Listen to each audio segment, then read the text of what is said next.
Mais uma vez, olá. E para começar a lição número 1 do terceiro trimestre de 2016. Aqui o assunto é o papel da igreja na comunidade. Na realidade, o papel da igreja na restauração das pessoas, né? A igreja como o trabalho de Elias, o restaurador em Israel, lá no tempo do reino de Acabe. O papel de João Batista, o restaurador dos judeus no tempo antes da vinda de Cristo, ou durante, antes da vinda de Cristo não, antes do ministério de Cristo, né? Então houve esses trabalhos de restauração, houve outros trabalhos de restauração também, né? Mas esses são muito significativos para nós. E hoje, quem exerce esse papel é a igreja. Felizmente, eu pertenço a essa igreja, né? E talvez você também pertença a ela. Porém, se não pertence, não importa. O caminho, Deus vai orientando pelo caminho da verdade. Essa é a grande questão. Não importa onde esteja hoje, e sim onde estará amanhã. Especialmente para onde está indo, né? Esse que é o ponto mais importante. Hoje é dia 26 de maio, né? Já estamos chegando na metade do maio, o dia desse vídeo, de fazer esse vídeo, né? E nós iremos estudar aqui a lição número 1, o título é a restauração de todas as coisas. Santíssimo e poderoso Deus, nós necessitamos muito de Ti, porque esse assunto, como os demais, também é deveras importante, especialmente para a nossa vida espiritual e vida material também, mais ainda com relação ao nosso futuro, que nós temos o grande desejo que seja eterno. Abençoe então a nós aqui, todos os que estudarem esta lição, em nome de Senhor Jesus Cristo, amém. Pois bem, aqui em Gênesis capítulo 1, versículo 27, diz assim: criou Deus, pois, o homem à sua imagem. A imagem de Deus o criou, homem e mulher os criou, né? Pois é, no tempo do Éden, antes do pecado, aquele casal não fazia ideia da dimensão da sua felicidade. Sabem que a gente pode estar, às vezes, num ambiente tão feliz que não consegue mensurar, não consegue descrever, não consegue avaliar. Só a gente sabe de uma coisa: gostaria de nunca sair deste ambiente, né? Isso é verdade.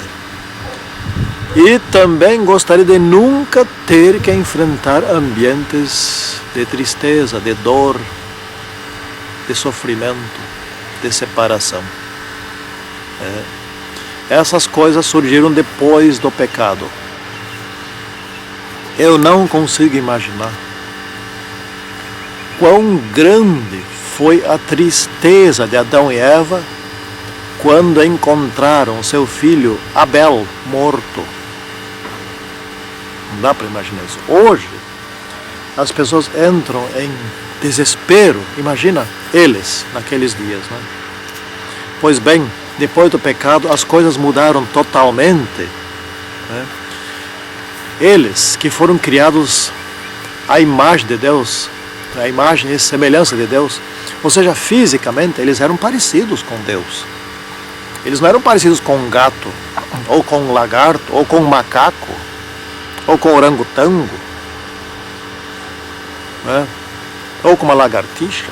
Não, eles eram parecidos com aquele que os criou, parecidos com Deus.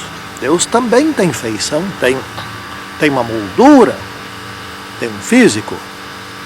Ele tanto é espiritual, ou não usa do material, quanto pode usar. E mais, que é o mais importante, porque de certa forma há uma grande distância, uma semelhança entre nós e os macacos, né? semelhança não, é parecido, mas é grosseira essa semelhança. Mas há mais alguma coisa. Também Adão e Eva eram semelhantes a Deus com relação ao caráter, com relação ao modo de pensar, porque eles tinham por princípio o amor, que os orientava em todos os seus pensamentos. Tinha um princípio, que é o único princípio que rege todo o universo, que rege o governo de Deus todo, né? Eles tinham esse princípio, então um amava o outro, né? Adão amava Eva, Eva amava Adão, eles amavam a Deus e Deus os amava, né? Assim também os anjos, etc., e os animais também, e tudo. Portanto, tendo o princípio do amor na mente, e este princípio comandando a mente, sabem que não se precisa dizer mais nada a essas pessoas. Quem ama sabe que não é que não deva roubar, ele não rouba. Ponto final, né? Não mata, não judia, não maltrata, né? Ele não ofende, etc.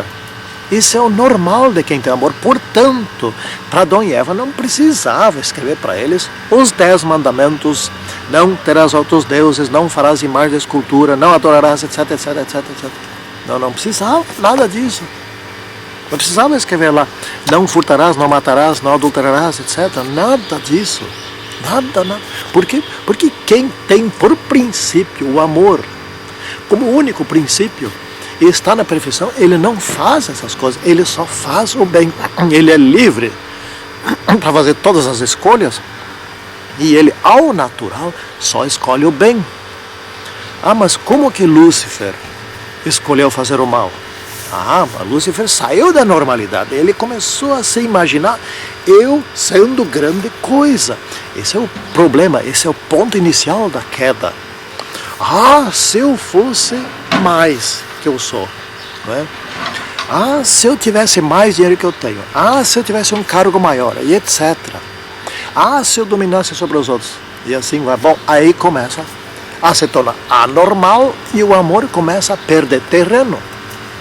Isso acontece com qualquer ser que esteja entre nós. Entre nós é normal ser assim, mas entre os anjos, entre os seres perfeitos, isso não é normal, mas pode desenvolver isso. Só não acontece com quem é infalível, e o único infalível é o próprio Deus. É o único que não cai, nem por tentação de Satanás, porque ele nem pode ser tentado, nem por sua própria imaginação, né? Não pelo fato de que acima dele não existe ninguém, não é isso, é porque Deus é infalível. Essa é a questão. Pois bem, então aconteceu a queda e vieram as consequências. E nós não vamos enumerar aqui todas as consequências, né? Mas, por exemplo, eles, Adão e Eva, sentiram culpa, sentiram vergonha, foram se esconder, tiveram medo, né? Começaram a mentir diante de Deus. Não, porque ia acusar, mentir, ia acusar. Não, porque a serpente me enganou. Como você não foi alertada? Vocês dois não foram alertados? Foram. Então como que se deixou enganar? Tem livre-arbítrio. E o livre-arbítrio quer dizer o seguinte: você tem o direito de decidir o que você quiser. E a segunda coisa, paralela à primeira: se você se sentir inseguro, ou acha que tem alguma coisa errada, ou está desconfiado, você tem todo o direito de pedir socorro a Deus.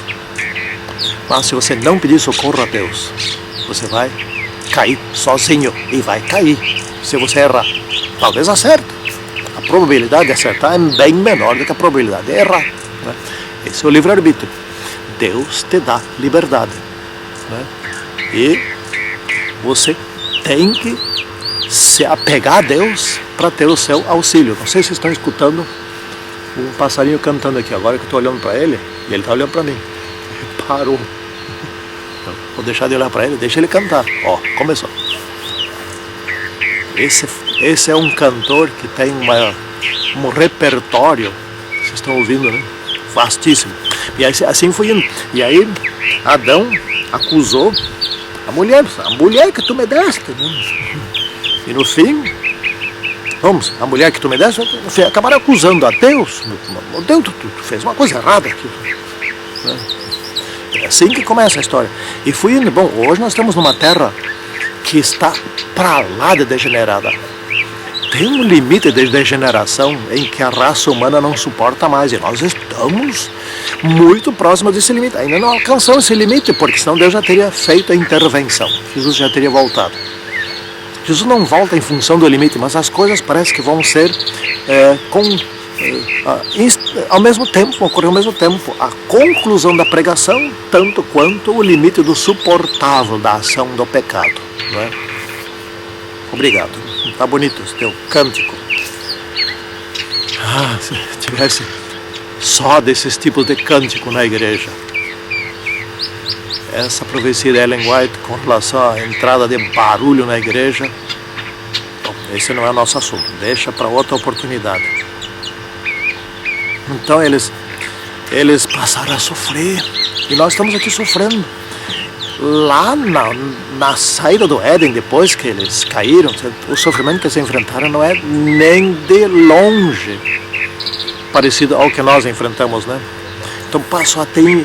Aí Jesus disse para eles: olha, agora eu vou anunciar uma coisa aqui. Vai ter guerra, né?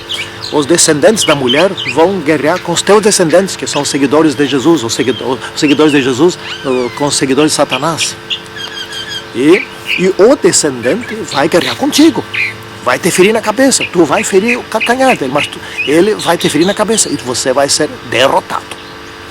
Naquele dia Jesus anunciou a derrota de Satanás, não é? Então, expiação quer dizer o seguinte: as atividades necessárias para que se restaure a perfeição no ser humano. Faz parte aí o perdão, faz parte aí a santificação, até chega à plenitude, que é o estado original onde eles se encontravam lá no princípio. Não é? Bom, então, a restauração em Jesus tomou todas as providências para a restauração. Sem perdão não tem restauração, e sem morte na cruz não tem perdão, porque aí alguém tem que pagar. O céu não é de brincadeirinha, alguém tem que pagar o que foi feito lá, o pecado que aconteceu. E tem que ser o ser humano, mas alguém em lugar do ser humano podia fazer isso. Só havia um, que era a própria lei, o amor, e o Criador do ser humano. Será que ele criou alguma coisa errada no ser humano, fez mal feito, etc? Então ele que tinha que pagar, e ele aceitou pagar. Anjos não serviam, anjos não são criadores, anjos não são a lei, anjos não dão exemplo da lei, anjos não administram o que criaram, só Jesus Cristo. Portanto, e ainda por cima, ele era o desafiado por parte de Satanás. Desafiado por quê? Porque Satanás queria o lugar dele. Satanás queria o lugar do Criador do universo, que era Jesus Cristo. Deus Pai criou por meio de Jesus Cristo, né? Então, essa restauração passava pela morte do próprio Senhor Jesus Cristo. Ou ele aceita, ou já éramos aqui na terra, né? Então a igreja, olha só, a igreja é uma comunidade de restauração. É tipo assim, aqueles alcoólatras anônimos, associação dos alcoólatras anônimos, né?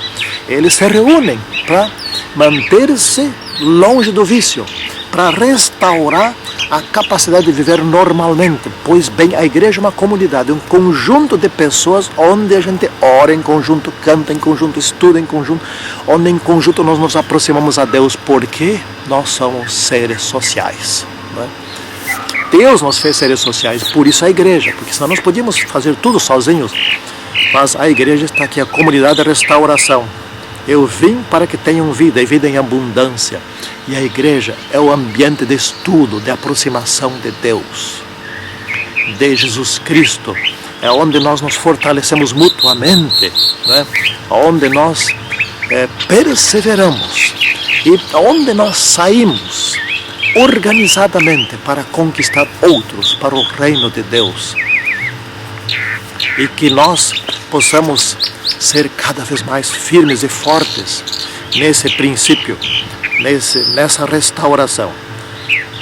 A restauração, diz aqui, só estará completa no novo céu e na nova terra. Pois bem, a restauração teve várias fases, né? A morte de Jesus Cristo, as fases mais importantes, né?